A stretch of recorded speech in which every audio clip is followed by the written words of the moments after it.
અભિનંદન અભિનંદન અભિનંદન. નમસ્કાર, હું છું સુજલ દવે. આજે તો ખરેખર ભારતમાં અભિનંદન, અને આ અભિનંદન આવ્યા છે પાકિસ્તાનથી. જી હા, એરફોર્સના વીક કમાન્ડર અભિનંદનને મુક્ત કરવાનો નિર્ણય પાકિસ્તાનના વડાપ્રધાન ઇમરાન ખાને લઈ લીધો છે. આ અંગે ખુદ ઇમરાન ખાને પાકિસ્તાનના સંસદમાં જાહેરાત કરીને ભારતના કમાન્ડરને શુક્રવારે મુક્ત કરવામાં આવશે તેમ કહ્યું છે. અહીંયા ઇમરાન ખાને આ નિર્ણય લીધો છે. આ કહેવા કરતાં તેમને આ નિર્ણય લેવો પડ્યો છે તે કેવું વધારે યોગ્ય લાગશે. યાદ અપાવી દઉં, બુધવારે ભારતીય હવાઈ સીમાનું ઉલ્લંઘન કરીને પાકિસ્તાનના લડાકુ વિમાન જમ્મુના રાજૌરી વિસ્તારમાં બોમ્બબારી કરતા હતા, જેનો ભારતની વાયુસેનાએ જવાબ આપતા પાકિસ્તાનના વિમાનોને નાસી છૂટવાની ફરજ પડી હતી. દુશ્મનના વિમાનોને ભારતના જે વિમાનો પાછા ધકેલી રહ્યા હતા તે પૈકીનું એક ભારતીય લડાકુ વિમાન પાયલટ અભિનંદન ઉડાવી રહ્યા હતા, જે કોઈક કારણસર પાકિસ્તાનની સીમામાં તૂટી પડતા પાકિસ્તાન સેનાએ તેમને બંધક બનાવી દીધા હતા. આ ઘટના બાદ તરત જ ભારત સરકાર હરકતમાં આવી હતી અને પાયલટને હેમખેમ પરત મોકલી આપવા પાકિસ્તાન પર દબાણ કર્યું હતું. ભારતની સાથે યુએનના દરેક સભ્ય આ મામલે જોડાઈ પણ ગયા હતા. આખરે પાકિસ્તાને દબાણ વધતા પાયલટને મુક્ત કરવાનો નિર્ણય લીધો હતો. પાકિસ્તાનનો આભાર, ભારતને અભિનંદન. બીજી તરફ પ્રધાનમંત્રીએ ગુરુવારે વિડીયો કોન્ફરન્સ દ્વારા સંવાદ કર્યો હતો, જેમાં 14,000 એકમ અને 986 જિલ્લા અને અનેક મહાનગરોનો સમાવેશ કર્યો હતો. આ સંવાદ દરમિયાન પ્રધાનમંત્રીએ સૌને સલાહ આપી હતી, એન્કરોને નહીં. પ્રધાનમંત્રીએ કહ્યું હતું કે પાકિસ્તાન સાથે હાલ તણાવ છે. દેશની ભાવનાઓ કંઈક જુદા સ્તરે છે. દેશના જવાનો સરહદ પર અને સરહદ પાર પોતાનો પરાક્રમ દેખાડી રહ્યા છે. દેશ આખો એક થઈ ગયો છે અને આપણે જવાનોની પડખે રહેવું જોઈએ. ત્યારબાદ વડાપ્રધાને તીખી પ્રતિક્રિયા પણ આપી હતી. આક્રમકતા સાથે વડાપ્રધાને કહ્યું હતું કે આપણું આ પરાક્રમ અહીંથી અટકશે નહીં. આપણો દેશ નવી નીતિ અને નવી રીતથી આગળ વધશે. પાકિસ્તાનને કડક ભાષામાં તેમણે કહ્યું હતું કે દુશ્મન દેશ આપણને અસ્થિર કરવાનો પ્રયાસ કરી રહ્યો છે, પણ આપણે અટકવાના નથી. વડાપ્રધાન એક તરફ સંવાદ કરી રહ્યા હતા ત્યારે પાકિસ્તાનના લડાકુ વિમાન ગુરુવારે પણ સીમાનું ઉલ્લંઘન કરીને ભારતીય સીમામાં ઘૂસી આવ્યા હતા. આ વિમાનોએ સીઝ ફાયરનું ઉલ્લંઘન પણ કર્યું હતું. ભારતીય સેનાએ કાર્યવાહી કરતા પાકિસ્તાનના વિમાનો પરત ફર્યા હતા. આ કાર્યવાહી બાદ ભારતની ત્રણેય સેનાના વડાઓ મોડી સાંજે સંયુક્ત રીતે મીડિયા સામે આવ્યા હતા અને પાકિસ્તાનનો ચહેરો બેનકાબ કર્યો હતો. આ સંયુક્ત પત્રકાર પરિષદમાં ત્રણેય પાંખના વડાઓએ જણાવ્યું હતું કે છેલ્લા 2 દિવસમાં પાકિસ્તાને 35 વખત સીઝ ફાયરનું ઉલ્લંઘન કર્યું છે. 35 વખત, ધ્યાન રાખજો. 27મી તારીખે પાકિસ્તાનના વિમાન ભારતીય સીમામાં ઉલ્લંઘન કરીને આવી ગયા હતા અને ભારતને ટાર્ગેટ કર્યું હતું. આપણી જવાબી કાર્યવાહીમાં વિમાનોને પરત જવું પડ્યું હતું. આ પત્રકાર પરિષદમાં એવું પણ જણાવવામાં આવ્યું હતું કે ભારત ચોક્કસપણે શાંતિ ઈચ્છે છે, પણ ભારત આતંકના અડ્ડાઓનો સફાયો કરવા મક્કમ પણ છે. એર સ્ટ્રાઇક વિશે પણ સ્પષ્ટતા કરતા એમણે જણાવ્યું હતું કે એર સ્ટ્રાઇકમાં કેટલાક આતંકવાદીઓ મર્યા તે આંકડો આ તબક્કે જાહેર કરી શકાય તેમ નથી. 300-350 પર આવા થઈ, પણ ભારત પાસે પૂરતા પુરાવા છે કે આજે પણ પાકિસ્તાનમાં આતંકી અડ્ડા ચાલે છે. એક તરફ ઇમરાન ખાન પાયલટને છોડીને શાંતિ મંત્રણા માટે ભારતને અપીલ કરે છે, બીજી તરફ પાકિસ્તાન સીઝ ફાયરનું ઉલ્લંઘન કરી રહ્યું છે. અરુણ જેટલી ઓસામા બિન લાદેનનું ઉદાહરણ આપીને ભારત પણ હવે કંઈ પણ કરી શકે છે તેમ જણાવી રહ્યા છે. પ્રધાનમંત્રી વિજ્ઞાન ભવનમાં એમ કહે છે કે આ તો એક પાયલટ પ્રોજેક્ટ હતો, અસલ પ્રોજેક્ટ હવે થશે. સરહદી રાજ્ય ગુજરાત અને રાજસ્થાનમાં એલર્ટ જાહેર કરી દેવામાં આવ્યું છે. આ બંને રાજ્યની સીમા પર સેના સતર્ક થઈ ગઈ છે. મુંબઈમાં હાઈ એલર્ટ જાહેર થયું છે. પંજાબ સીમાની પોલીસ વિમાન ચોકીઓ પર સેનાના જવાનો તૈનાત કરી દેવામાં આવે છે. મૂળ એ કહી શકાય વાતાવરણ યુદ્ધનું છે. સરહદ પે તનાવ, દેશ મેં ચુનાવ. આજે આ જ વિષય પર મારી ચર્ચા રહેશે. ચર્ચામાં જાણવાનો પ્રયાસ કરીશું કે શાંતિની અપીલ કરતા પાકિસ્તાન સીઝ ફાયરનું ઉલ્લંઘન કેમ કરી રહ્યું છે. શું પાયલટને છોડીને પાકિસ્તાનને મંત્રા માટે પહેલ કરી છે? આવા અનેક પ્રશ્નોની અહીંયા ચર્ચા કરી. મારી સાથે ચર્ચામાં જોડાયેલા છે કોંગ્રેસના નેતા પૂજા પ્રજાપતિ, ભાજપના નેતા કિશનસિંહ સોલંકી, વરિષ્ઠ પત્રકાર કિશોર અંજારિયા, જનપ્રતિનિધિ અપ્પુ રાવલ અને રાજકીય વિશ્લેષક પ્રશાંત ગઢવી. આપ સર્વનું સ્વાગત છે. પહેલી જ પ્રતિક્રિયા સરકારને જ પૂછી લઈએ. કિશનસિંહ, આખરે અભિનંદન, ભારતને અભિનંદન. સહી સુજલભાઈ, આમાં સૌપ્રથમ તો અમે સ્પષ્ટ કરી ચૂક્યા હતા કે it's a preemptive strike, it's not an war. All right.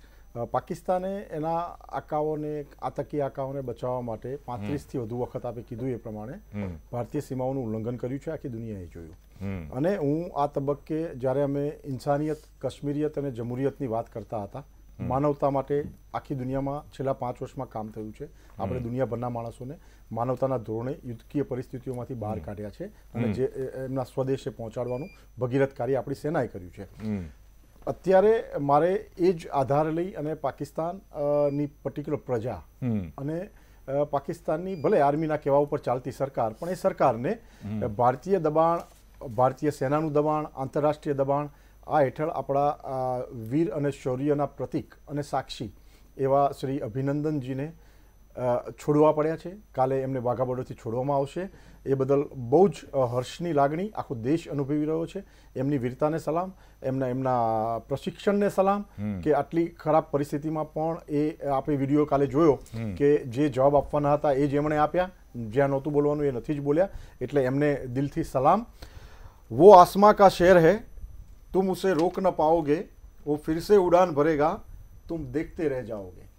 પાકિસ્તાનને આ સંદેશ છે ભારતીય સેનાનો, ભારતીય પ્રજાનો. તમે આજકાલ શાંતિની ને વાર્તાલાપ માટે તૈયાર થતા જાઓ છો અને આ કાકલુદી કરી રહ્યા છો, પણ હવેની ભારતીય નીતિ રીતિ અને ભારતીય રાજનીતિમાં ઘણો બદલાવ આવી ગયો છે.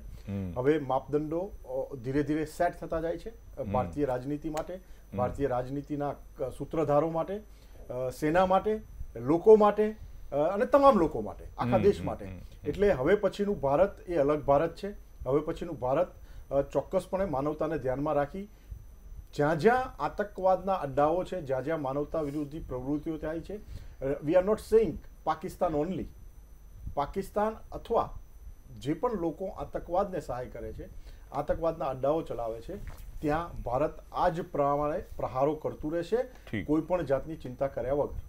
ઠીક છે પ્રશાંતભાઈ, આખી ઘટનાને કઈ રીતે લઈ શકાય?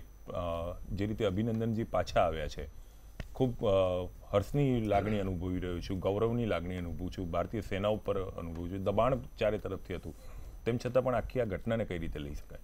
સૌથી પહેલા તો અભિનંદન, કારણ કે આપણો જવાન પાછો આવે છે.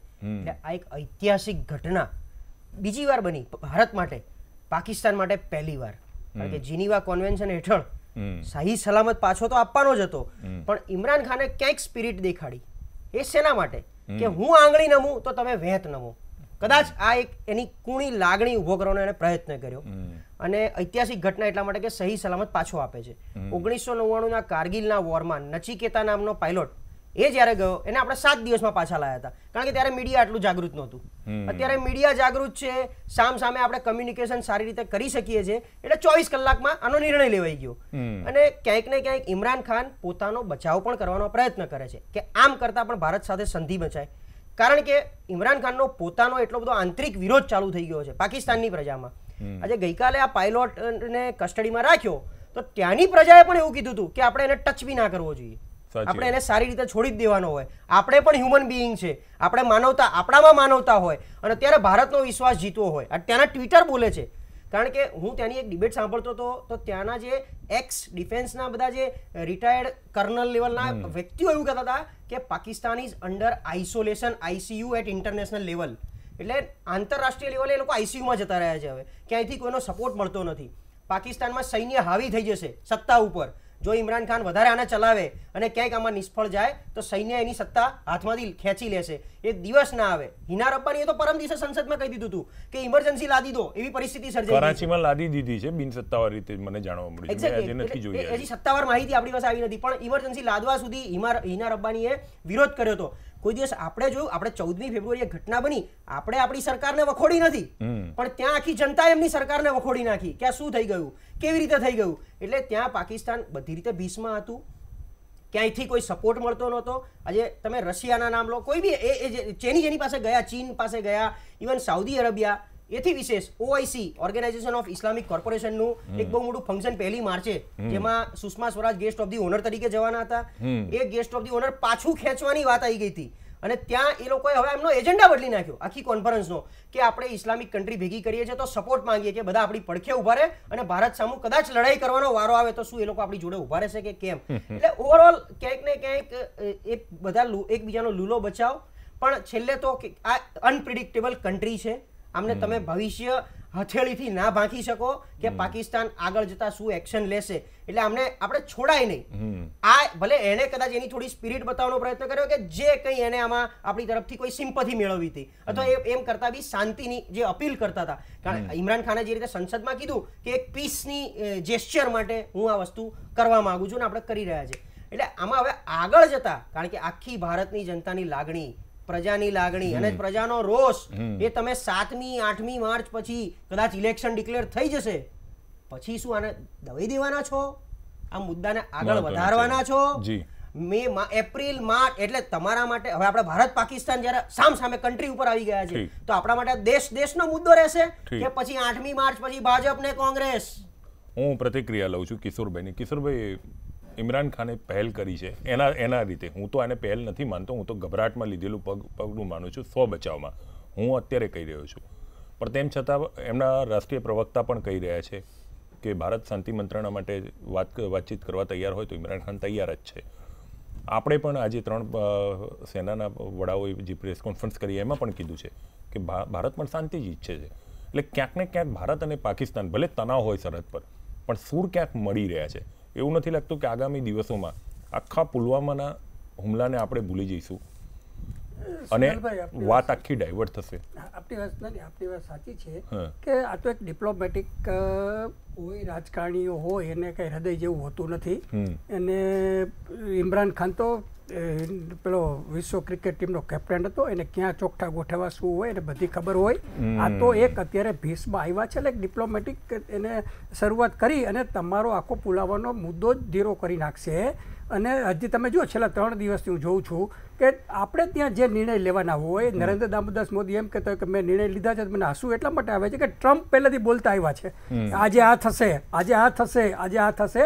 આ તો ટ્રમ્પના ચરણો સ્પર્શ કરી અને દેશના તમામ રક્ષા વિશેષજ્ઞોએ કીધું છે કે ભારત જે નિર્ણય લે ને ભારત લે, વોશિંગ્ટનથી ના આવવા જોઈએ. આ પણ તો રિયાલિટી એ છે સાહેબ કે પહેલા ટ્રમ્પ બોલ્યા કે આજે આ થવાનું, તમે સારા સમાચાર મળવાના. સાંભળો, આજે એને કીધું કે હવે આજે કીધું છે ને કે હવે એમ કે 2 જણા શાંતિથી રહેવાની વાત છે. આ ટ્રમ્પ નિર્ણય લે છે, હોય નરેન્દ્ર દામોદર મોદી કે ભાજપની સરકાર લેતું નથી કે ઇન્ડિયાની સરકાર લેતું નથી. અને જો ઇન્ડિયાની સરકારને સાહેબ લેવા હોત ને તો હું તો બહુ કડવું સત્ય કહું છું કે 2014ની પાર્લામેન્ટની ચૂંટણી વખતે જે વચનો આપેલા હતા એમાં પહેલું વચન આ હતું કે પાકિસ્તાન વર્ષોથી આપણને હેરાન કરતું આવ્યું છે, એનું અમે પહેલા ઓલો ખાતમો બોલાવશું. 14 પછી તો તમે બજેટના આંકડા કાઢો ને સાહેબ તો 11,595 કરોડ રૂપિયા વાપર્યા વગરના એ લોકોએ પાછા જવા દીધા હતા ફાઇલોની અંદર ઘુસાડીને. $400 બિલિયન જે આધુનિકકરણ માટે થઈને જે ફાળવવાના હતા એ ન ફાળવી શક્યા. આ ભાજપની ડબલ પોલિસી એટલા માટે કહું છું કે એને કશું 14 પછી તો એને માત્ર રાજકારણ જ દેખાતું હતું. જો એવું હોત તો કેમ 14 પછી 15 હોળમાં એને ન કીધું કે ચાલો પાકિસ્તાને પાડી દીધા? હુમલા તો ત્યારના થયેલા હતા. વાત તો કેક કાપવા ન ગયા હોત કે સાલ ઓઢાડવા ન ગયા હોત કે 10ની અમે માથા લેવાની વાતો નો. આ બધું બોગસ ફક્ત ને ફક્ત રાજકારણમાં. આ તો હિન્દુસ્તાનની 130 કરોડની પ્રજાનું પ્રચંડ દબાણ આવ્યું. બધા મુદ્દામાં ફેલ ગયા એ લોકો. જીએસટીથી માંડી એક મુદ્દામાં ફેલ ગયા છે. હું તમને રેકર્ડ સાથે સાબિત કરી દઉં. એ પછી છેલ્લું આ મરણ તોડ એને લાગ્યું કે આપણે હવે લડાઈ કરી તો લડાઈ, પણ લડાઈની અંદર તમારી પાસે આજે અઠવાડિયે લશ્કરને બોલાવીની ચર્ચા તમે વિચાર કરો સાહેબ. મને તો હાસ્યાસ્પદ બાબત એ લાગે છે કે તમે એમ કહો છો નરેન્દ્ર દામોદર મોદી છેલ્લા થોડાક દિવસથી અમે લશ્કરને છૂટ આપી. એટલે બંધારણની અંદર કયો એવો શબ્દ છે મને બતાવો કે છૂટ આપવાની વાત? છૂટ ક્યાં હોય સાહેબ? પહેલાં રાષ્ટ્રપતિ આપણા છે એના 2 હોદ્દા છે. સરસેનાપતિનો બીજો હોદ્દો છે અને પેલો રાષ્ટ્રપતિનો. જ્યારે લડાઈ ઇન્ટરનેશનલ લેવલે તમારે લડાઈ જાહેર કરવાની હોય ત્યારે 3 લશ્કરના વડા જાય અને સરસેનાપતિ પાસેથી મંજૂરી લેતા હોય. તમે જોજો જ્યાં રાષ્ટ્રપતિ નહીં હું બતાવું તમને. પ્રોટોકોલ નથી, તમને સમજાવું. રાષ્ટ્રપતિ નહીં હું તમને સમજાવું. ના લીગલ સમજાવું તમને. આમાં એનો સરસેનાપતિ તરીકેનો એનો પાવર છે. અને તમે જુઓ જ્યાં રાષ્ટ્રપતિ જાય છે એના 50 ફૂટના અંતરે એનો એક એડીસી હોય છે. એ પેલી લેપટોપ લઈને હોય છે. એની અંદર વૈજ્ઞાનિકો જે અણુ સંશોધનના આપણે વૈજ્ઞાનિકો હોય એ રોજ કોડ નાખતા હોય છે કે ભાઈ આટલી મિસાઇલો આ જ્યારે ફોડવાની વાત આવે ત્યારે એ રાષ્ટ્રપતિને એને જ ખબર હોય કોડની અને એ કોડ પછી નિર્ણય લે. આ વાત થઈ ટેકનિકલ. સવાલ બીજો એ છે સાહેબ કે તમે છૂટ આપવાની વાત એટલે કયા પ્રકારની? તમે આજે લશ્કરને છૂટ આપી એટલે કાલે લશ્કર પણ અણુબોમ્બ નાખી આવશે? અરે આ તો કોઈ છૂટનો મુદ્દો જ નહોતો. આ તો ભરાઈ ગયા એટલે કે અમે તો 4.5 વર્ષ છૂટ ન આપી. આટલા બધા સૈનિકો મરી ગયા આપણા. આ 44 મરી ગયા ત્યાં સુધી. તો તમે એમ કહો છો કે મને છૂટ નહોતી આપી તો આ મરી ગયા માટે જવાબદાર કોણ? આ છૂટ જેવું કોઈ છે જ નહીં સાહેબ. એ પ્યોર પોલિટિકલ નિર્ણય છે. જો આજે લશ્કરી વડાએ કહ્યું કે ભાઈ ત્યાં અમે કેટલા મર્યા શું મર્યા અમે કશું નહીં બોલીએ, એ જે તે સમયે સરકાર કહેશે. આજે સાહેબ BBC હિન્દીએ એમ કીધું છે કે એક પણ માણસ મર્યો નથી.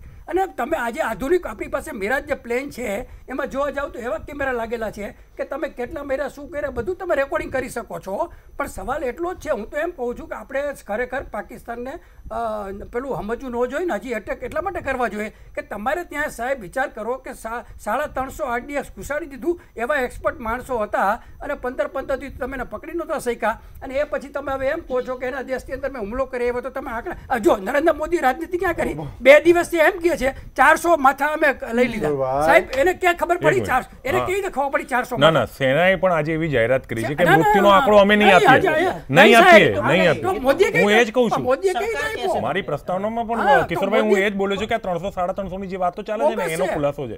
મેં નથી કર્યો, સેના કરી રહી છે. સેનાને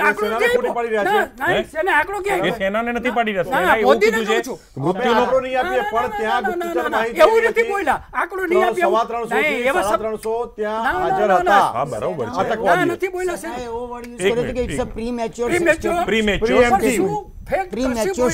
મોદી કેવી રીતે બોલ્યા? મોદી કેવી રીતે રાજનીતિમાં બોલ્યા કે 400 નો અમે ખાતમો કરી દીધો? કયા આધાર ઉપર મોદી બોલ્યા? તમે જો એમ કહેતા હો કે લશ્કર, તો લશ્કર ખોટું? આ મોદીની રાજનીતિ છે આખી સાહેબ. હું પૂજાબેનની એક પ્રતિક્રિયા લઉં, પછી ભાઈ તમારી પાસે આવીશ. પૂજાબેન, પ્રતિક્રિયામાં એ જ છે કે સૌથી પહેલાં તો આપણો જવાન જે કાલે પાછો આવી રહ્યો છે અને મોદીજીને જે રાજનીતિ કરવાનો મોકો પણ નથી આપ્યો પાકિસ્તાને. હવે દબાણમાં આવ્યું કે કઈ રીતે આવ્યું વી ડોન્ટ નો. એટલે સૌથી પહેલાં બરાબર, હવે તમને કોઈ પ્રેશરની જ વાત કરું કે ઇમરાન ખાનનો તમે આખો સ્ટેટમેન્ટ સાંભળશો ને, એણે જે વાત કરી એમાં એમણે એવું લખ્યું કે મેં મોદીજીને ફોન કર્યો હતો પણ મને વાત થઈ શકી નથી અમારે. એના પહેલાં આજ સવારે આપણે આપણા અમેરિકાના રાષ્ટ્રપતિ ટ્રમ્પે ઓલરેડી એક વિડીયો જાહેર કર્યો હતો એમણે, અને એમાં સ્પેશિયલ કીધું કે ભાઈ હવે બંને વચ્ચે એક ખુશીની ખબર આવી રહી છે. હમણાં વાત કરી આપણે પ્રશાંતભાઈને કે ભાઈ ખુશીની ખબર આવી રહી છે અને લગભગ થાળે પડી જશે, એ જાહેર કરે છે. અને બપોરે ઇમરાન ખાન જાહેર કરે છે કે ભાઈ મારા મોદી સાહેબ સાથે વાત થઈ શકી નથી, પરંતુ હું કાલે મોકલી આપીશ.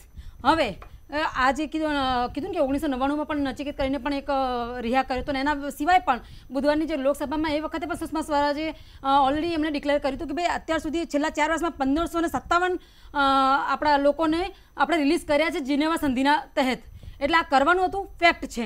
હવે 15 દિવસથી જે થઈ રહ્યું છે પુલવામાનો જે હુમલો છે એના બાબતે સિંગલ વર્ડ કહેવાય ને કે ભાઈ જે મોદીજી દરેક સભામાં દરેક રેલીમાં છેલ્લા 4.5 વર્ષથી રોતા આવ્યા છે, રોવાય અને પ્રજાની જે હિતેક્ષુ પેલા કહેવાય ને એકદમ સિમ્પથી લેવાની કોશિશ કરે, એ રોવાનું મેં અહીંયા 44 જવાનોની લાશો પર ક્યાંય જોયું નથી. એમના સલંગ 13 દિવસમાં 13 અલગ અલગ રૂપ, એ પણ વિથ સ્માઇલ સાથે અમે જોયા છે. એટલે અમે એમને કહીએ છીએ કે તમે રાજનીતિ મૂકો અને રાષ્ટ્રહિતની વાત કરો.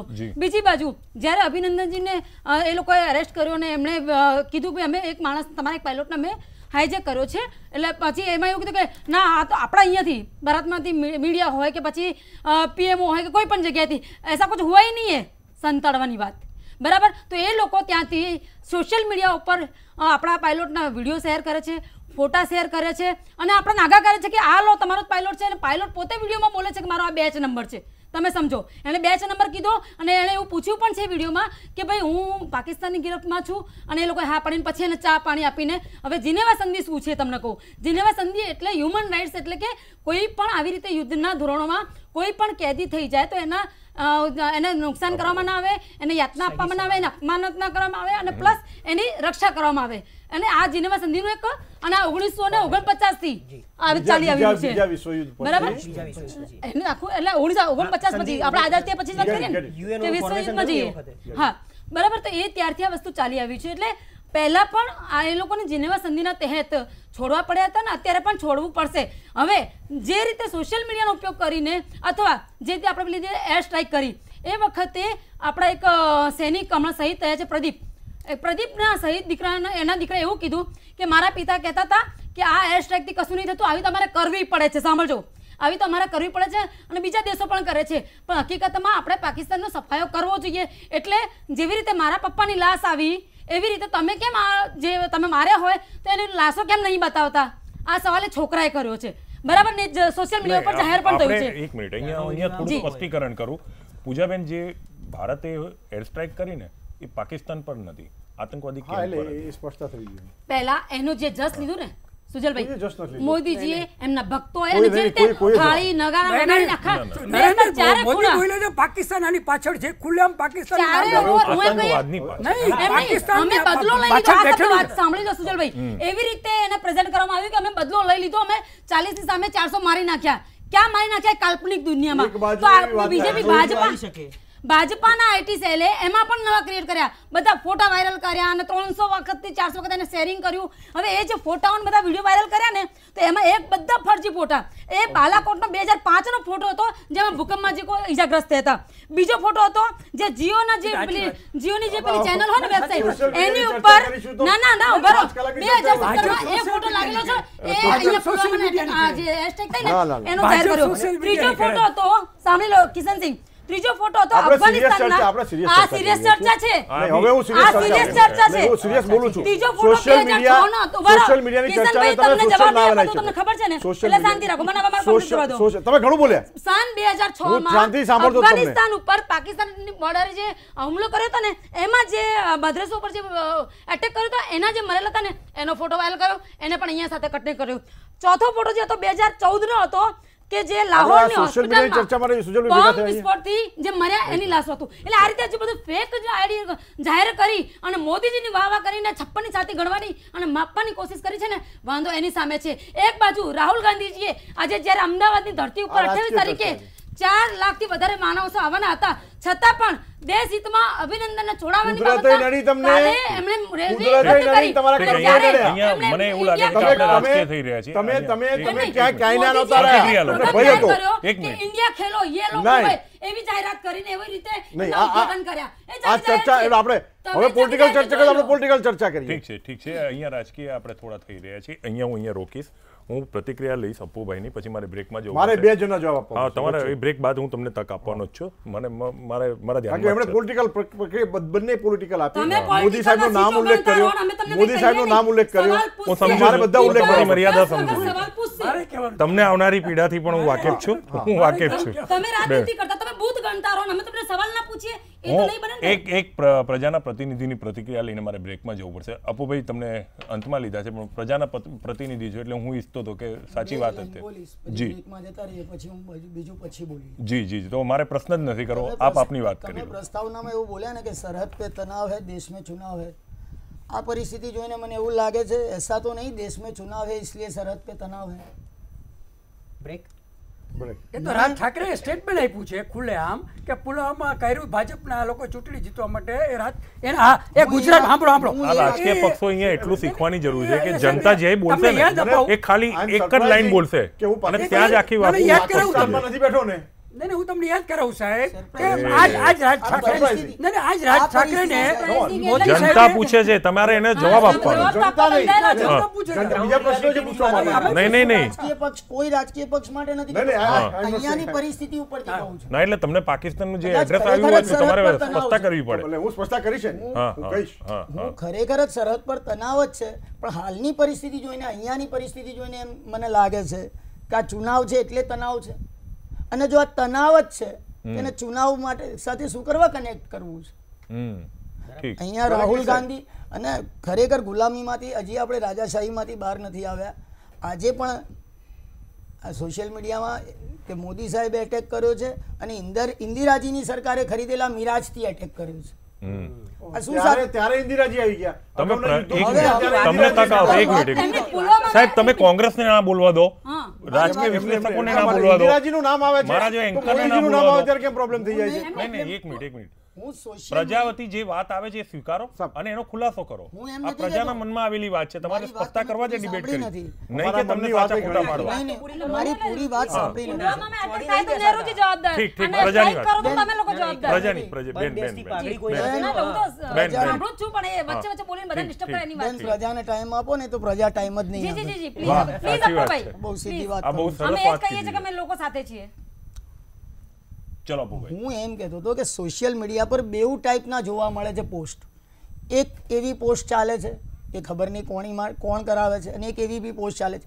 એક પોસ્ટ એવી ચાલે છે કે મોદી સાહેબે એટેક કરાવ્યો. એક બાજુ એવી પોસ્ટ ચાલે છે એ એમના ભક્તો હશે કે ઇન્દિરા સરકારે ખરીદેલા મિરાજથી એટેક થયો છે.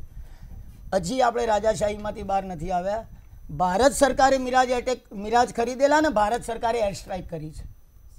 મોદી સરકારે બી નથી કરી, ઇન્દિરા સરકારે બી નથી કરી.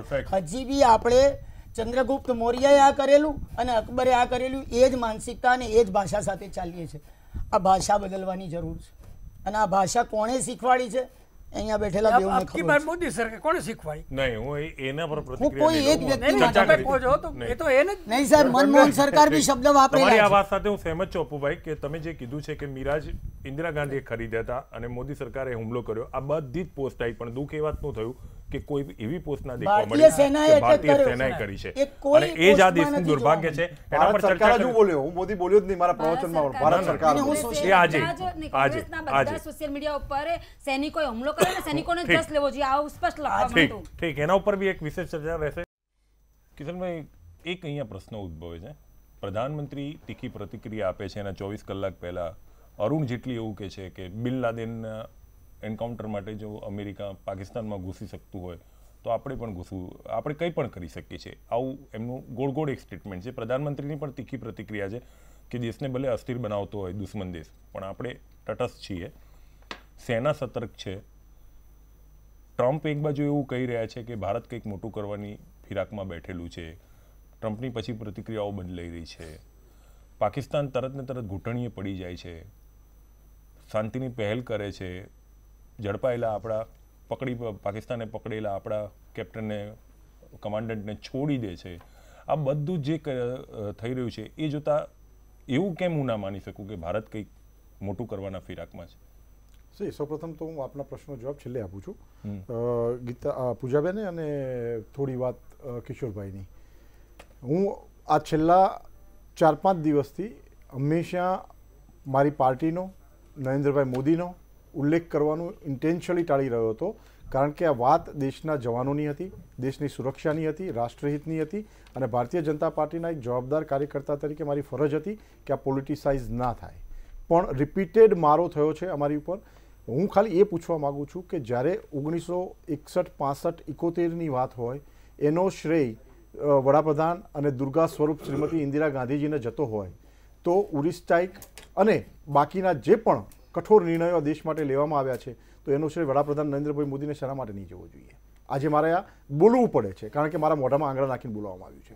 પણ હંમેશા અમે લોકો જ્યારે રાષ્ટ્રહિતની વાત હોય છે ને, છેલ્લા 3 દિવસથી આપ નોટ કરો અને અમુક આપણે ગઈકાલે સોશિયલ મીડિયા અને મીડિયાની ચર્ચા પણ આપણે થઈ ને આપના મુદ્દા સાથે હું બિલકુલ સહમત હતો અને ગઈકાલે પણ મેં કીધું હતું કે આ દેશનો યુવાન હવે પ્લીઝ સોશિયલ મીડિયાને કેરફુલી ઓથેન્ટિસિટી સાથે જુએ.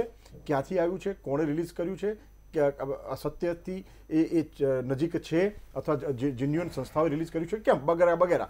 પણ આપણે એ કર્યા વગર ગમે તે ન્યૂઝ બનાવી દઈએ છીએ ને ભારતીય જનતા પાર્ટીના, કેન્દ્રના, એનડીએ સરકારના અને ભારત સરકારના કોઈ પણ નેતાએ છેલ્લા 4 દિવસમાં કોઈ પણ ગેરજવાબદારી ભર્યું નિવેદન આપ્યું નથી.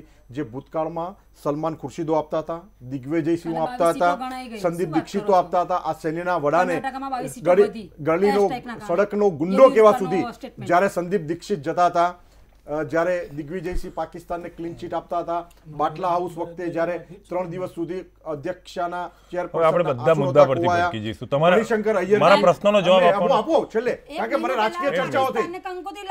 મેં પૂરતો સમય આપી દીધો. દરેક સમય કિંમતી છે. અહીંયા આવનાર પાકિસ્તાન પાસે ભીખ માંગવા જવું પડે કે અમને કોંગ્રેસ પાર્ટી સત્તામાં આવે એના માટે મદદ કરો. સંયમ. કિશનભાઈ, અમે આ રીતની રાષ્ટ્રીય કિશનભાઈ, હું વિનમ્રતાથી અત્યારે કહું છું, મારી વાત સાંભળો. અહીંયા આવનાર દરેક આમંત્રિત એમનો પક્ષ મૂકવા માટે સ્વતંત્ર છે અને હું એવો આગ્રહી પણ છું. હું મારો પક્ષ તમને મેં પૂરતો સમય આપ્યો છે. હું હજુ પણ કહું છું, તમે જે કહ્યા છે ને એના ઉપર હું કહી રહ્યો. તમે કહો છો કે 3 દિવસથી નથી આપી, તો તમે જે એ વાતના સાક્ષી છો કે આ મંચ ઉપરથી મેં રાજકીય પ્રતિક્રિયા ના આવે એનું વિશેષ ધ્યાન રાખ્યું છે. હા, પણ છતાં આજે નામ ઉલ્લેખ થયો. નામનો ઉલ્લેખ થયો, તમે કહી દીધો. આપણે ઉરી માટે પ્રોગ્રામ રદ નથી કર્યા. કુદરતે પણ સાથ નથી આપ્યો. અહીંયા વાવાઝોડું આવ્યું ગુજરાતમાં, જે બિન કારણે વાવાઝોડું આવ્યું. કુદરત પણ એમની સાથે નથી. એ કુદરતે સાબિત કરી. હવે વાત પૂરી. કિશનભાઈ, 1 મિનિટ, એક સ્પષ્ટતા જરૂર. સવારથી મારા મગજમાં જે એક પ્રશ્ન છે એને હું થોડો સમજવાનો પ્રયાસ કરીશ અને બને તો આ પ્રશ્નનો જવાબ તમે આપજો. ટ્રમ્પ, હું જરા મારો પ્રશ્ન ફ્રેમ કરું છું એટલે તમને સમજવાની સમજણ સરળતા રહે એટલા માટે. ટ્રમ્પ કહે છે અને ભારત કે પાકિસ્તાન પ્રતિક્રિયા આપે છે એ પ્રમાણે અનુસરે છે. એટલે હું અહીંયા ટ્રમ્પને સમજવા માંગીશ, એ જ્યોતિષશાસ્ત્રમાં પારંગત થઈ ગયા છે કે આપણા માણસ ઉપર છવાઈ ગયા છે? આ જ વાતનો જવાબ આપો, આપની જ વાતનો, પછી બાકી વાત કરું છું. આ અત્યારે સોશિયલ ને ડિજિટલ યુગમાં this is not the first time happen.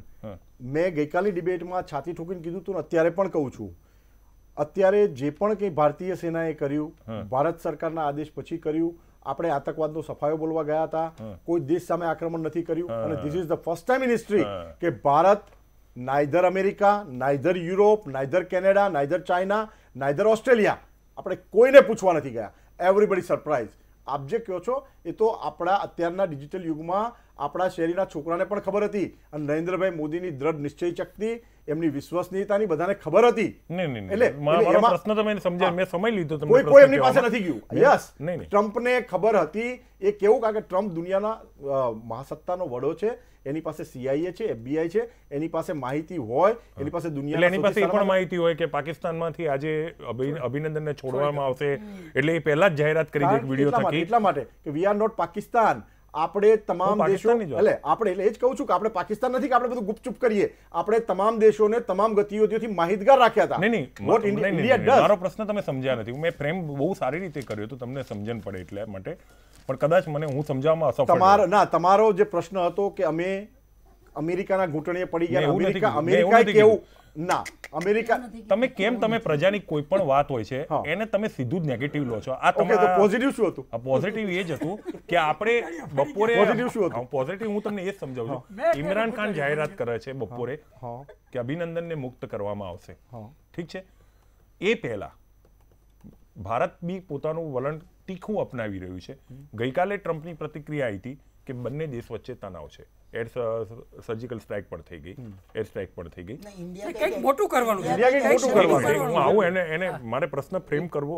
એની ફ્રેમમાં એક એડ કરી દઉં. હા જી, તમે એની એક્ઝેક્ટ 2 કલાક પહેલા એવું પણ કીધું હતું કે વાતચીત કરવાનો જે મોકો આપો તો અમે અભિનંદન વાળો મુદ્દો ચર્ચા કરીશું. 2 કલાક એ કીધેલું હતું પ્રધાનમંત્રી જોડે, ઇમરાન ખાને પણ ટ્રાય કર્યો, ટેલિફોનિક ચર્ચા કરવા, પણ એ શક્ય નહોતું. મુદ્દો એ છે કે ટ્રમ્પ કહે છે એના 6-8 કલાક પછી ભારત હોય કે પાકિસ્તાન હોય, હું ભારતનો એકલાનો વાંક નથી કાઢતો, પણ અહીંયા મારે ટ્રમ્પની એ સિદ્ધિ વિશે જાણકારી મેળવી છે કે ખરેખર ખરેખર એસ્ટ્રોલોજીમાં પાવરફુલ થઈ ગયા છે. ઓકે, ટ્રમ્પ કોઈ એસ્ટ્રોલોજીમાં પાવરફુલ, એનો મતલબ ભારત સરકાર હોઈ ગયો છે. આપણે શું વિચારીએ છીએ? ભારત સરકાર, ઇવન આપણા અભિનંદનજી પાકિસ્તાન સેનાના કબજામાં હોવા છતાં આ સરકાર દ્રઢ નિશ્ચયી સરકાર, મજબૂત મનોબળ ધરાવતી સરકાર કોઈ પણ બાર્ગેનિંગમાં નથી આવી. ગઈકાલે મેં પોતે જ અહીંયા સ્ટેટમેન્ટ આપ્યું હતું કે અભિનંદનજીને લઈને કોઈ બાર્ગેનિંગ ના થાય. કોઈ બાર્ગેનિંગના દબાણમાં આવ્યા વગર આ સેના, ભારતીય પ્રજા અને ભારતની નીડર સરકારનું જે દબાણ હતું એમની સ્વીકારું છું, સન્માન બી કરું છું, પણ અહીંયા પ્રશ્ન જો એ દબાણનું કારણ છે. ટ્રમ્પને આ ઇસ્યુમાં ટ્રમ્પે ભારત સાથે રહેવા સિવાય કશું કર્યું નથી. ટ્રમ્પનું કોઈ પણ સ્ટેટમેન્ટને તમે કોઈ પણ રીતે બધા પોતપોતાની રીતે મૂલવી શકે છે. જે પણ ગતિવિધિઓ થઈ, જો ટ્રમ્પનું ચાલ્યું હોત તો ટ્રમ્પ આ ગતિવિધિ એટલા માટે ના થવા દે કે ટ્રમ્પને અફઘાનિસ્તાનમાંથી પોતાની સેના બહાર કાઢવી છે, ઇન્ડિયાનો સપોર્ટ જોઈએ છે ત્યાં. પણ આપણે કોઈ ટ્રમ્પને પૂછવા નથી ગયા, આપણે કોઈ થેરેસા મેને પૂછવા નથી ગયા, આપણે કોઈને પણ પૂછવા નથી ગયા. આ દેશની મજબૂત બનતી લોકશાહી, મજબૂત સરકાર, મજબૂત લોકો, હું બધા તમારી બધી વસ્તુ, પણ મારા ખ્યાલથી મારે આજે આ મંચ ઉપરથી અરે આમાં એવી વાત છે, ઉન્હે ગુમા હે कि मेरी उड़ान कुछ कम है. મીણબત્તી આપી દો, સાયરાના મુસાયરા ચાલુ કરો. ये आसमां भी कुछ कम है. આ દેશવા સમજતો થયો. ઠીક છે, હું હકીકતમાં કહું છું કિશોરભાઈ, આ થોડુંક પ્રશ્નને હળવો બનાવવા માટે હું કર્યો છું, પણ મને હજુ પણ હું મારા વાતને વળગી રહ્યો છું. ટ્રમ્પ 100% એસ્ટ્રોલોજીમાં પારંગત થઈ ગયા છે. ઉટડીએ પડી ગયા ભાજપ વાળા, બીજું કાંઈ નથી. પાયલટ પ્રોજેક્ટ છે, મેં કીધું છે. ઉટડીએ પડી ગયા. એનો કંટ્રોલ નહીં. તો ટ્રમ્પ સવારે જાહેરાત એવું કઈ રીતે કરી શકે કે ભારત પાસે ખુશખબરી આવવાની? 3 દિવસથી દુનિયા, દેશના તમામ રક્ષા વિશેષજ્ઞ આજે દરેક ચેનલો ઉપરની મીડિયામાં પાકિસ્તાન એમના ઘૂંટણીએ પડવા ગયું હોઈ શકે છે. પોસિબલી પાકિસ્તાન કહી શકે છે એમને કે અમે છોડી રહ્યા છીએ, એટલે આપણને કારણ કે અમારાથી અમે નહીં છોડીએ તો પુલવામા જેવું પાકિસ્તાન શું કરે છે આપણને હજુ પણ નથી ખબર. આપણે દાવા સાથે કોક પાકિસ્તાન પડ્યું છે? શેમાં? ટ્રમ્પના ઘૂંટણીએ પાકિસ્તાન પડ્યું છે એવું દાવા સાથે કહો હોય શકે શબ્દ ના વાપરો. નહીં એટલા હોય છે કાયદેસર પડ્યું છે એને તો મોકલવા પડ્યા છે એમના એમ્બેસેડર અમેરિકા કે અમને બચાવો. આપણે ફસાઈ ગયા. શું ચલાવો છો? અરે એમના અમેરિકન એમ્બેસેડરને મોકલવા પડ્યા છે ત્યાં અમેરિકામાં જે પાકિસ્તાની એમ્બેસેડર છે એમને મોકલવા પડ્યા છે. વ્હાઇટ હાઉસમાં મોકલવા પડ્યા છે એમને. તમે જો અમેરિકાને સિરિયસ ના લેતા તો 8મી ફેબ્રુઆરીએ તમારે શ્રેય તમારે બધા શ્રેય અમેરિકાને પૂજાબેન, આપવું હોય. તમે બોલશો ને એટલે પછી રાજકીય પ્રતિક્રિયા થશે. એમની આવશે. એક મિનિટ મુદ્દાથી પણ પ્રશાંતભાઈની સ્પષ્ટ આ પ્રતિક્રિયા કેમ આપી સવારે હા. પ્રશાંતભાઈ, આજે સવારે આપણે અમેરિકાને શ્રેય આપવું છે એના માટે. ના મારે શ્રેય નથી નહીં, આપવો. નહીં, નહીં. હું તમને એક મિનિટ પ્રજા જોઈ રહી છે. હા, હા, જોઈ રહી છે નહીં, દેશની પ્રજા સાંભળી બી રહી છે. એક મિનિટ અને એક મિનિટ રાજકીય વિશ્લેષક આપણી જોડે અત્યારે છે જ. આપણે રાજકીય પ્રતિક્રિયાની જરૂર નથી, વિશ્લેષણ કરીને આવેલી પ્રતિક્રિયા પ્રશાંત ગઢવી. એક મિનિટ હું એમનું નામ બોલું. બીજું કંઈ બોલવું છે તમારે? ના, એક બોલું છું, એક બોલું છું. ના ના હા, બીજું એક આજ- મિનિટ આજ તમારા બધા ટ્વિટરનો એકદમ ફેક્ટ જવાબ આપી દો. ટ્વિટરનો જવાબ આપું હા. છું કે દુનિયાના એક શ્રેષ્ઠ ડેવિડ હેડલી નામ સાંભળ્યું ને? હા, ડેવિડ હેડલી હા. એમનું સ્ટેટમેન્ટ છે આજે ટ્વિટર ઠીક. પર. બરાબર છે? ઠીક. હું બતાવું અહીંયા. હા આ નરેન્દ્ર મોદીની સંઘીય શક્તિનો વિજય છે. સંઘીય મતલબ હું RSS ની વાત નથી કરતો. મેં પ્રસ્તાવનું ભારતીય, બધું કહી દીધું. ભારત, અભિનંદન અભિનંદન ભારત, અભિનંદન ભારતની વાત. અભિનંદન અભિનંદન બરાબર છે? અભિનંદન અભિનંદન આ અભિનંદન એમની અભિનંદન જે અભિનંદન રીતથી- અભિનંદન અભિનંદન હા, પ્રશાંતભાઈ. દેશ તો સાંભળતા સવારે તમારી તાલીમ મને જ કામ લાગશે. જે એમ્બેસેડરની વાત કરી એણે સવારે વોશિંગ્ટનમાં પોતાની પ્રેસ કોન્ફરન્સમાં એવું કીધું કે અમે શાંતિની અપીલ કરવા માંગીએ છીએ, અમને કોઈ સાંભળતું નથી. હું અમેરિકામાં બેઠો છું, જો અમેરિકા મને આમાં મદદ કરે તો સારું રહેશે. પછી ડોનાલ્ડ ટ્રમ્પે આની પ્રતિક્રિયા આપી છે કે અમે અમારા તરફથી વળતો પ્રયત્ન કરી પણ થોડી શાંતિ રાખો, બંને દેશે સારું થશે. હવે 1 મિનિટ પહેલા ટ્વિટર માટે હું તમને જવાબ આપી દઉં. હિન્દુસ્તાનમાં નરેન્દ્ર મોદીના ટ્વિટરના ફોલોઅર કેટલા? 46 મિલિયન. અને એ કેટલાને ફોલો કરે છે? 2124 જણને. એમાં મિનિસ્ટર, MLA બધા આવે. પાકિસ્તાનના વડાપ્રધાન ઇમરાન ખાનના ફોલોઅર છે 9.1 મિલિયન. અને એ કેટલાને ફોલો કરે છે? માત્ર 19 જણને. માત્ર 19 જણને. એમાં બધા એના ઇસ્લામિક કન્ટ્રીઝ ને એના લોકો છે. એક જ રિપોર્ટર છે હમીદ મીર. હમીદ મીર. ઘટના બને છે આ 350 આતંકીના આંકડાની હું વાત કરું છું કે આ ઘટના બને છે એના 12 જ કલાક પછી હમીદ મીર એ સ્થળ ઉપર જઈ વિડીયો લે છે કે ભાઈ હું આ ઘટનાએ આવ્યો છું. 350 આતંકી કદાચ મર્યા હશે, હજી આપણે એની ઉપર હું પુષ્ટિ નથી કરતો, પણ આટલા મોટા ફાઇટર પ્લેન આવ્યા હોય તો આજુબાજુનું વાતાવરણ શું થયું હોય? અમારા ઝાડપાન સળગ્યા છે, એકાદ બે નાના મોટા ક્યાંક પેલા સસલા રમતા હશે, ક્યાંક કાગડા પડ્યા છે મરેલા, અને એક ઘરની દિવાલ તૂટેલી દેખાય છે મને. હવે આની પુષ્ટિ હું કરું છું. જો ભારતને આની પુષ્ટિ કરવી હોય તો સ્પોટ ઉપર આવવા તૈયાર છે. અમે રેડ કાર્પેટથી અમને અહીંયા લઈને આવીશું. હવે આની ઉપર આપણે કોઈ કિશનજી આપને પ્રતિક્રિયા આપી શકો છો? ડોક્ટર ડેવિડ ફ્રોલી આ એનું સ્ટેટમેન્ટ છે. બરાબર છે?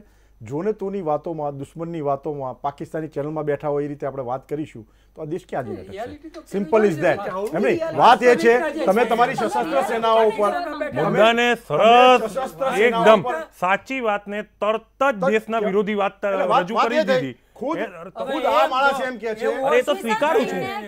કે PM ની પોલિસીઓ આ તો સુજલભાઈ બહુ One gains nothing સ્પષ્ટ by વાત છે. એક મિનિટ એમને blackmail. અંગ્રેજી સાંભળી by લીધી. blackmail, era of fear, compromise and appeasement is over.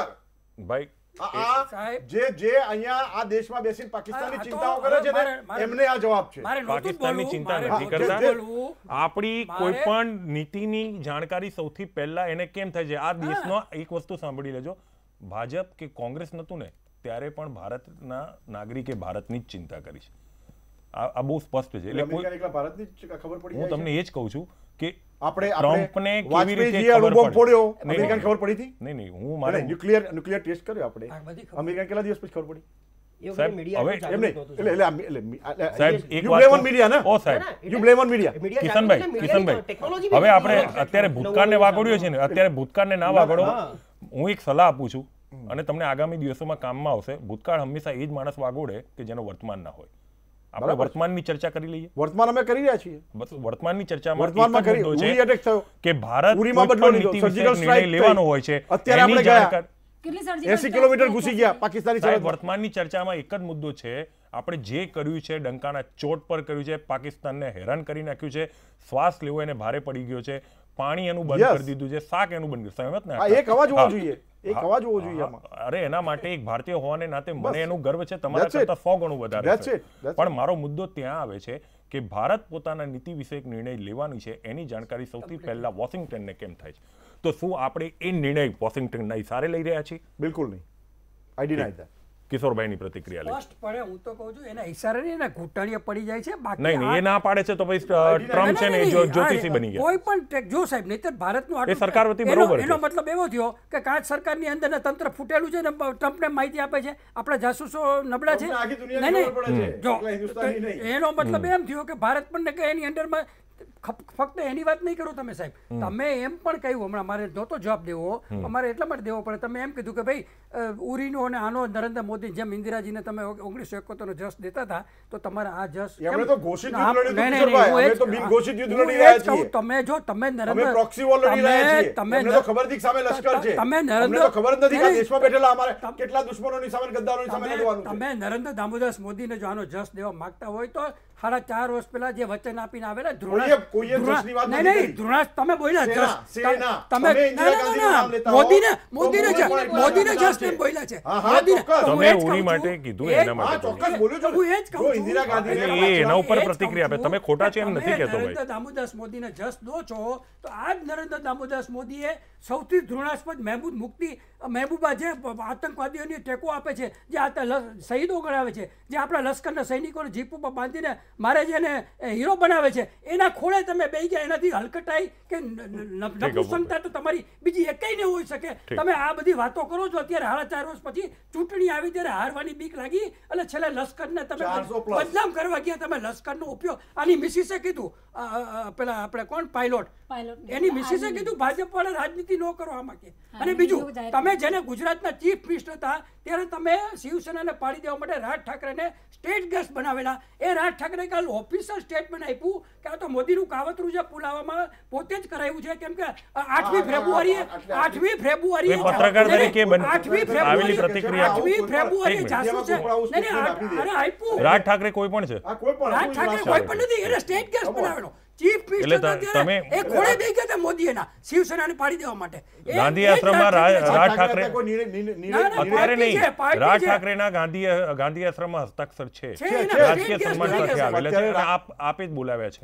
આપે જ બોલાવ્યા. તેમ છતાં પણ રાજ ઠાકરેના જાણ માટે ભાજપ એમને ગમે તે માને છે. તમે એ નરેન્દ્ર દામોદરદાસ મોદીને તમે એમ કહેતા હો તો આ જવાબદારી એની થાય. એને 4.5 વર્ષમાં ન બજેટ ફાડ્યું, તમે મોડર્નાઇઝેશનના પૈસા નો આપ્યા. અમે bulletproof jacket આપ્યા. સૌથી ખરાબ Ammunition આપ્યું. 11,000 કરોડ રૂપિયા અમે શ્રેષ્ઠ ફાઇટર પ્લેનો આપ્યા. આ લોકોએ MiG આપેલા હતા. પ્રશાંતભાઈ આંકડા છે. એ વાત ઉપર પણ આ આંકડા છે. આ MiG એ સુમાર જે કોંગ્રેસી ભ્રષ્ટાચારનું પ્રતીક છે. એના લીધે આપણે આ 11,599 દેશના વાપરી નથી કેટલા લશ્કરને જરૂર નથી પાયલોટો આપ્યા વીર નથી. શહીદો લશ્કરને થયા. આપ્યા આ નથી MiG 21 ના લીધે. તમે લશ્કરને પૈસા નથી પ્રશાંતભાઈ, તમે આપ્યા. આ બે જણા પ્રકાશ પાડશો એ કોંગ્રેસી ભ્રષ્ટાચારનો હજી જીવતો જાગતો નમૂનો છે. જેનો અભિનંદનજી ભોગ બન્યા છે. ચલો MiG 21 ઉપર પ્રતિક્રિયા લઈ લઈશ. પહેલા તમારી વાત આ રેકર્ડ બોલે છે કે પૈસા લશ્કરે માંગ્યા હતા, એનો આપ્યા 11,598 કરોડ. અરે મેં વન રેક વન પેન્શનમાં 40,000 કરોડ રૂપિયા આપ્યા. હવે એમનું તો સાંભળી લો, પછી તમને લઉં ને. એ આ પૈસા જ્યારે લશ્કરે આધુનિકરણ માટે માંગ્યા સાહેબ વાપરી ન શકે. એટલે એનો મતલબ એવો થયો કે એની બ્યુરોક્રેટી નરેન્દ્ર મોદી સહી ન કરે ત્યાં સુધી લશ્કરની વાતો કરે છૂટ દેવાની. 11,598 કરોડ વાપરવા ન દીધા. પહેલી વાર એવું બન્યું 10 વર્ષના યુપીએની સરકાર હતી ત્યારે 3% નહોતા વપરાણા અને 85% માંડ વાપરી શક્યા. બાકી મોડર્નાઇઝેશન 400 કરોડ બિલિયન ડોલર વાપરી શકે એવું કે છે. 15 આ મારી આંકડા છે. 15% વાપરી નહીં. એટલે એ જ કહું છું કે લશ્કરને જરૂર છે. એને તો એમ માંગ્યું હતું કે 400 કરોડ બિલિયન ડોલર અમને આપો, એ ન આપ્યા આધુનિકરણની વાતો માટે થઈને. એટલે આ લશ્કરનું જે એમ કહે છે કે અમને તો ગૌરવ છે, તમે તો લશ્કરને ડૂબાડ્યું. આની પહેલા રાફેલ પર જ્યારે ચર્ચા થતી ને અને ડિફેન્સ એક્સપર્ટ બેસતા પેનલમાં તો એ લોકો પણ એવું જ કહેતા કે બસ ડિફેન્સને ઇક્વિપ્ડ કરો. એટલે આવું કેમ કહેવું પડતું હશે? રહ્યો સવાલ MiG-21 નો ભ્રષ્ટાચાર કદાચ જે હોય 1982માં આપણે આ મિરાજ 2000 ખરીદ્યા છે. ઉદાહરણ છે મિરાજ કોફિન. શબ્દ કોફીનો પ્રાય છે. હવામાં ઉડતું કોફિન છે. આ આર્મી કહી રહી છે. તો આપણે એને નાબૂદ કેમ નથી કર્યું? નામું થઈ જ ગયું છે. નામું થઈ જ ગયું છે. એટલા માટે આ લોકો જે આઉટડેટેડ છે. આ મિરાજ 2000 આપણે 1982માં ખરીદ્યા છે. હવે એ વખત કોની સરકાર હતી આપણને બધાને ખબર જ છે. અને F-16 પાકિસ્તાને ખરીદ્યા, એની સામે આપણે આ મિરાજ 2000 લીધા. એ 2000ના અલગ અલગ વર્ઝન જે અપગ્રેડ કરવાના હોય એનું છેલ્લું અપગ્રેડેશન 2011માં થયું છે. હવે 11માં કોની સરકાર હતી એ પણ આપણને ખબર છે. એ છેલ્લું જે અપગ્રેડેશન થયું ત્યારે આટલી કેપેસિટીથી એ કામ કરી શક્યું છે. તો 2014 પછી માત્ર રાફેલની ખરીદી કરવાનો મુદ્દો આપણે હાથમાં લીધો છે સિક્યુરિટીની દ્રષ્ટિએ. હવે જવાબ આપો. સોરી, તમે જો એબ્સન્ટ હતા માઇન્ડ ના માઇન્ડ એબ્સન્ટ નહોતો. એમણે પ્રશ્ન મને નથી પૂછ્યો એટલે હું જવાબ ના એમણે તમે જે MiG 21 ની તેમણે કીધું સ્પષ્ટતા એમણે 2014 કરી. પછી આપણે કેટલા શસ્ત્રો ખરીદ્યા છે? 2014 પછી સેનાએ માગેલી માગણીઓમાંથી 85% કિશોરભાઈના મતે જ 85% માંગણીઓ પૂરી થઈ છે. 15% બજેટકીય મર્યાદાઓ, ટેકનિકલ ના એટલા માટે કે કઈ ઓર્ડર આપવો છે જે માલો કોઈ પણ વસ્તુમાં આપણે ગન્સ ખરીદી છે, એમ્યુનિશન ખરીદ્યું છે. ટોપ ઓફ ધ લાઇન વડાપ્રધાન શ્રીના ફોટા છે. આપણે સ્વદેશમાં ઉત્પાદન થાય AK-47 કરતા સારી ગણો. AK-47 કરતા સારી ગણો. PI-8 7,000 કરોડ નો ખરીદું, શરણાગતિ કરો, એક પણ રૂપિયો વાપરવાની મંજૂરી ન આપી. આ સરકાર મોટી મોટી વાતો કરે છે ભાજપ વાળા કે અમે તો 14 પછી અમે લશ્કરને મજબૂત કરી દેશું. આક્ષેપ નહીં, તમે કામ કર્યું નથી. હિન્દુસ્તાનમાં આવી કે ના આવી? AK-47 કરતા સારી વડાપ્રધાન એમ તો તમે ફોટો છે નરેન્દ્રભાઈ મોદીનો. તો હિન્દુસ્તાન મિરાજ કોને બનાવ્યા? પ્રશાંતભાઈ મિરાજ આપણે ઇન્ડિયાની કંપનીમાં બન્યા છે. HLA તો એને તમે કાઢી મૂકી, એને અંબાણીમાં બનાવ્યા છે HLA. અપુભાઈ આપણે તો મુદ્દો જ અલગ થઈ ગયો, શસ્ત્ર સોદા ઉપર આવી ગયા. ટ્રમ્પની વાતમાં જે હું એવું માનું છું કિશોરભાઈ થોડુંક વધારે જ બોલી ગયા. ઘૂંટણીએ નથી પડે. શિષ્ટ ભાષામાં બીજું કહો ને, શિષ્ટ ભાષામાં બી નહીં પણ ઘૂંટણીએ નથી.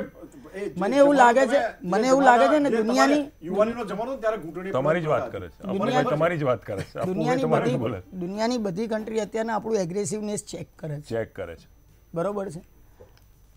એટલું કહીશ કે ટ્રમ્પ જે સ્ટેટમેન્ટ આપે છે ને પછી બને છે એ કદાચ કોઇન્સિડન્સ હોઈ શકે, કાં તો સ્ક્રિપ્ટેડ બી હોઈ શકે. પણ એ તો હું આમને પણ કહીશ ઘૂંટણીએ નથી પડ્યા. પણ એ તો બધા જ માનશે ને કે US સુપર પાવર છે, તમને એની જરૂર છે. પાકિસ્તાનને કદાચ વધારે જરૂર છે. UN-માં એનું પ્રભુત્વ છે, ઇન્ટરનેશનલ પોલિટિક્સમાં એનું પ્રભુત્વ છે. તો કદાચ ક્યાંક એની વાત માની હોય તો એ કબૂલવી જોઈએ ને માનવી જ પડે. એ ડિપ્લોમેસીનો ભાગ છે. It's a part of diplomacy. આજે પ્રશાંતભાઈને ખબર છે પ્રશાંતભાઈને કે વાજપેયીજી જ્યારે હતા ત્યારે આ મુશરફે રાતોરાત લશ્કરનો પોતે પ્રેસિડેન્ટ બની ગયેલો હતો ત્યારે આ ત્રણેય લશ્કરના વડાએ ભાજપની સરકારને વાજપેયીજીને કહેલું હતું કે આ મુશરફને તમે આવકારો નહીં, એ દુનિયામાં હીરો થઈ જશે. તો એ વાજપેયીજીએ કોઈ જાતની રાજકીય સૂઝબૂઝ વગર એને બોલાવ્યા અને આગ્રામાં થઈ શકતો કાશ્મીરનો મુદ્દો એ વખતે શોર્ટ થઈ શકતો. ના, એ તો ચાલાકી હતી. પ્રશાંતભાઈ જાણે છે એને પોતે એક માન્યતા લેવી હતી સાહેબ. દુનિયામાં કોઈ દેશે એને માન્યતા નહોતી આપી. આ તમે બરાબર ઊંડો અભ્યાસ કરો સાહેબ. એને કોઈ વાજપેયીજીને સલાહ આપી હતી ત્રણેય લશ્કરના વડાઓએ કે આને કોઈ દુનિયાએ પેલા પ્રમુખ તરીકે માન્યતા નથી, આપણે હમણાં ન બોલાવાય, તમે લાલ જાજમ ન પાથરો. અમારો મિલિટરીનો જ વડો છે, અમારે એને સેલ્યુટ કરવી પડશે. આ બધી રેકોર્ડ ઉપર પેપરમાં ત્યારે મોટા ટાઈમ્સમાં આવેલું છે. પણ વાજપેયીજી આવી અને એને એમ કે કાશ્મીરનો મુદ્દો ઉકેલવાનો પ્રયાસ હતો. અને અહીંયા પાછી પેલી નીતિ રાખશે સફળતાના 100 ભાગીદાર નિષ્ફળતાનો માણસ એકલો. નિષ્ફળ ગયેલી પોલિસી એટલે જે વાજપેયી જે રાજકારણનું એક ઉત્તમ ઉદાહરણ છે. ભાજપની સરકારમાં નિષ્ફળ ગયેલી એમ મારો કહેવાનો મતલબ છે. એ સરકારી નીતિ નિષ્ફળ ગઈ, વાજપેયીનો પ્રયાસ નિષ્ફળ ઓલમોસ્ટ સમાધાનની ફોર્મ્યુલા તૈયાર જ હતી. આજનું પણ ઇમરાન ખાનનું જે ડિસિઝન છે કદાચ સ્ક્રિપ્ટેડ હોય, US નું કંઈ પણ હોય, પણ ડિપ્લોમેસીમાં આપણા કરતા થોડાક આગળ નીકળી ગયા છે. છેલ્લા 4 દિવસથી જોયું એના નિવેદનો. એ કેપ્ટન છે ગમે તે ક્રિકેટ ટીમનો. વાતાવરણ શાંત થશે ત્યારે વાત સુજલભાઈ પતાવી લો. भले ही पाकिस्तान का तेज गेंदबाज प्राइम मिनिस्टर बन गया हो पर वो हिंदुस्तान के प्राइम मिनिस्टर की तरह तेज फेंक नहीं पाएगा. आने फक्त शायरी समझवी, आने फक्त शायरी समझवी. गरम वातावरण હતું. પાકિસ્તાનની પોલિટિકલ પાર્ટીઓ, પાકિસ્તાનનું આર્મી એસ્ટાબ્લિશમેન્ટ, આ લોકો માટે કાશ્મીર અને ત્રાસવાદ એમની દુકાનો છે. આ દુકાનો એ લોકો હંમેશા એમના અસ્તિત્વ માટે ચાલુ રાખશે, ચાલુ રાખી રહ્યા છે.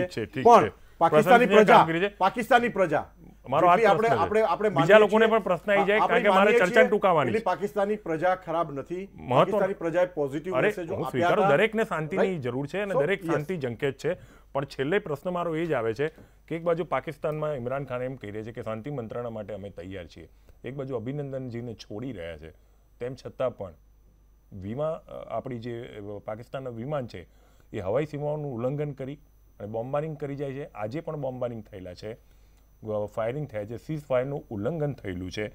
આ પરિસ્થિતિમાં આ પાકિસ્તાન ઉપર કેવી નીતિ અપનાવવી જોઈએ અને કેટલો વિશ્વાસ મૂકવો જોઈએ? પાંચેને અંતિમ પ્રશ્ન છે, તમારાથી શરૂ કરીશ, પૂજાબેનથી પૂરું કરીશ. બેઠક ક્રમ છે એ પ્રમાણે. જ્યાં સુધી પાકિસ્તાનની વાત છે, પાકિસ્તાન પાસેથી કોઈ પણ અપેક્ષા રાખવી આઈ થિંક વહેલું ગણાશે.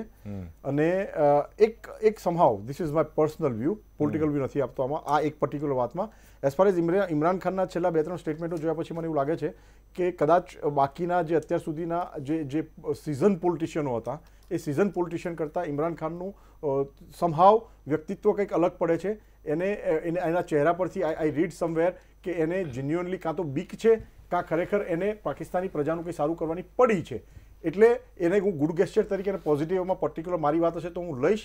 અને પાકિસ્તાન આર્મી એસ્ટાબ્લિશમેન્ટનો કે ત્રાસવાદી અડ્ડાઓ રાતોરાત બંધ થઈ જાય એવી ભારતે ભૂલ ના કરવી જોઈએ. ઇમરાન ખાન માટે પણ he is not a season politician but he is a Harvard graduate in a political science. એનાથી પણ ચેતતા રહેવાની જરૂર છે. એટલે આમાં તમારે તેલ જુઓ, તેલની ધાર જુઓ, એ પ્રમાણે જ વ્યવહાર કરવો પડશે. જી કિશોર કાકા. આમાં સુજલભાઈ, યુદ્ધ કોઈને માટે પણ સારું નથી. આર્થિક રીતે માણસો ખુવાર થઈ જાય છે, માનસિક શારીરિક રીતે. ભૂતકાળમાં જાપાનના બધા અણુ યુદ્ધો બધા દુનિયાએ જોયા છે. યુદ્ધ ન થવું જોઈએ એટલી જ વાત સાચી. પણ જ્યારે આજે આપણે એ તબક્કે ઊભા છીએ અને ખાસ કરીને જે આમની પાર્ટીએ, ભાજપની પાર્ટીએ જે કર્યું એમાં મહત્વનું એ છે સાહેબ, તમે એની યાર શાંતિ વાર્તા કરો. એ પહેલાં તમે એમ કહો કે અજદ મસૂદને જે 4 આતંકવાદીઓ મેઇન છે એને અમને સોંપી દો, એ શરતે તમે કરો. તમે આજે વિચાર કરો છો, મને કહેતા શરમ આવે છે કે 4.5 વર્ષની આ સરકારમાં દાઉદનો નવો ફોટો નથી લાવી શક્યા ક્યાંયથી. તમે જૂનો ફોટો જો, આ તમે એની વાતો કરો છો કે આ સરકારે આમ કહ્યું, દાઉદનો નવો ફોટો આ ભાજપની સરકાર લાવી નથી શકી. અત્યારે છેલ્લી તક છે ભાજપ પાસે કે તમે 4 આતંકવાદીઓ અમને આપી દો મજૂર, પછી અમે શાંતિ વાર્તા કરશું. ત્યાં સુધી અમે રસ્તો સરળ પણ દેખાય છે. જે રીતે અભિનંદનજીને છોડ્યા છે ને એ પ્રમાણે લાગે છે કે અત્યારે જો તવો ગરમ હોય તો રોટલી શેકી લેવી જોઈએ. રોટલી શેકી લેવી જોઈએ. ભારતના હિતની વાત છે. ટ્રમ્પ પણ ભેગો રહેશે જો તમે દબાણ કરશો તો. સિવાય કે ઘૂંટણીએ પડી જાવ, એ ખબર પડી જશે. ઘૂંટણીએ નથી પડ્યા. અપુભાઈ. પ્રશાંતભાઈ બહુ સારી વાત કીધી. અનપ્રિડિક્ટેબલ નેશન છે, એની શાંતિની વાત ને પણ એગ્રી કરવી જોઈએ, પણ સાથે સાથે આપણે એટલી તૈયારી પણ રાખવી જ પડશે. જેમ કિશનસિંહે કીધું એ વાત બી એકદમ સચોટ છે કે તમે ઇમરાન ખાન એક હાર્વર્ડ ગ્રેજ્યુએટ છે અને એક સ્પોર્ટ્સમેન છે. અને જેટલું સ્પોર્ટ્સમેન ગેમ પ્લાન સમજતો હોય ને એટલું આપણે લોકો નથી સમજી શકતા. એટલે એને બી, અને ઇમરાન ખાનની સત્તા જ આ લોકો આ આંકાઓથી આવેલી છે. એની એ જગ જાહેર છે એમના. અને પાકિસ્તાનમાં અત્યાર સુધીની બધી સરકાર આંકાઓ જ લાવ્યા છે. એટલે એમની માટે બહુ કડક વલણ અપનાવશે તો કદાચ અત્યારના ટેમ્પરરી હોઈ શકે. અને વાત રહે છે એર સ્ટ્રાઇકની, તો મને એવું લાગે છે આંકડાઓમાં નહીં પડવું જોઈએ. 300ના આંકડા સાચા છે ખોટા છે? ભારતીય સેના માટે ગૌરવ છે કે આપણે અંદર ગયા છીએ અને સંતાઈને નહીં, સામે છાતીએ ગયા છે. એમનો હુમલો સંતાઈને કરેલો હતો. એટલે મને ભારતીય સેના માટે તો સેલ્યુટ જ છે. એને રાજકીય નહીં બનાવવાનું, આંકડાઓમાં નહીં પડવાનું. અને આજે સેનાએ પણ પ્રેસ નોટમાં આંકડા આપ્યા નથી. સાચી વાત છે પ્રશાંત. એટલે મીડિયાએ પણ પાછા લેવા જોઈએ ને. મીડિયાએ આપવું જોઈએ કે આંકડા આપવાની અમારી ભૂલ હતી.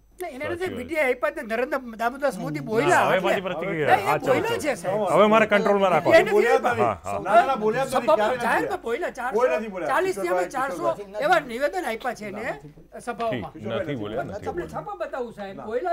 ચાલો એના ઉપર આપણે જઈશું. પ્રશાંતભાઈ, યુદ્ધ એ ઓપ્શન નથી અને કાયમી સમાધાન સોલ્યુશન નથી. પણ ઇમરાન ખાન ડાય હાર્ડ મોદી સાહેબના જ ફેન ફોલોઅર છે. એમને જ ફોલો કરીને જે અત્યારે પીટીઆઈની એક સીટ નહોતી આવતી અને આવી રીતે રાષ્ટ્રપતિ એટલે પ્રધાનમંત્રી સરકાર બની જાય એટલે ક્યાંક ને ક્યાંક મોદી સાહેબના ઇન્ફ્લુઅન્સમાં તો હશે જ. તો મોદી સાહેબને ફોલો કરી અને દેશની હિતમાં ધ્યાન રાખવું જોઈએ કે બંને પક્ષે કેવી રીતે કામ થાય આગળ. અને છેલ્લી વાત, ક્યાંક ને ક્યાંક ઇમરાન ખાનના સૂર અને 2-3 દિવસની ડિબેટમાં સાંભળતા હતા કે આ વખતે ઇમરાન ખાન કદાચ એવી સંધિ કરવાના પ્રયત્નો છે કે કાશ્મીર અમને આપી દો, કાશ્મીર અમને આપી દો. એટલે મને એક મારો ખાલી જૂનો ગરબો યાદ આવે છે. જો આપની એટલે પેલી હોય કે પાવલી લઈને હું તો પાવાગઢ ગઈ હતી, પાવાગઢ વાળી મને દર્શન દે, નહીં તો મારી પાવલી પાછી દે. હવે અમારી બહેનો દીકરીઓ જે નવરાત્રી આસ્થામાં એની માતાજી પાસેથી પાવલી પાછી લે, આ હરામખારોને અમે અમારા નકશામાંથી કાશ્મીર આપીએ? સપના જુઓ, સપના. સાચી વાત છે. વાહ, બહુ સરસ વાત કરી, બહુ સરસ વાત કરી પૂજાબેન.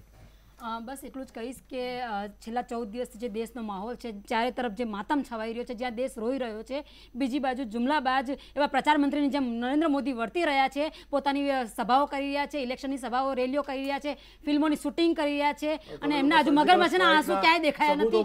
બીજી બાજુ કોંગ્રેસ સ્પષ્ટ રીતે પોતાની મેં પહેલા જ કીધું હતું કે બેઠક વ્યવસ્થાને લીધે એમને છેલ્લો નંબર આવ્યો છે. પોતાની તમામ કોંગ્રેસને પોતાની સભાઓ રેલીઓ રદ કરી રહ્યું છે, રાષ્ટ્રહિતને મહત્વ આપી રહ્યું છે, અને પ્રચાર મંત્રી અને પ્રધાનમંત્રીની સામે લો, પ્રધાનમંત્રીની સભાઓ ચાલુ છે, ખબર પડી કોઈ પ્રજા નહીં આવે. આ ગુજરાત છે, આ મોદીનું ગુજરાત છે, અહીંયા પ્રજા નહીં આવે. વિપક્ષને ખાલી ગાળો દિવસ બીજું કામ નથી કરી રહ્યું. પ્રોગ્રામ રદ કરો. તો અહીંયા ચર્ચાને વિરામ આપું છું. પ્રશાંતભાઈ, પૂજાબેન, અપ્પુભાઈ, કિશોરભાઈ અને ખાસ કરીને કિશનસિંહ, દર વખત કહું છું પણ તમે રહેતા નથી, સંયમિત રહો બીજા વખતે, એવી અપેક્ષા સાથે અહીંયા ચર્ચામાં આવ્યા. તો આપ સૌનો આભાર.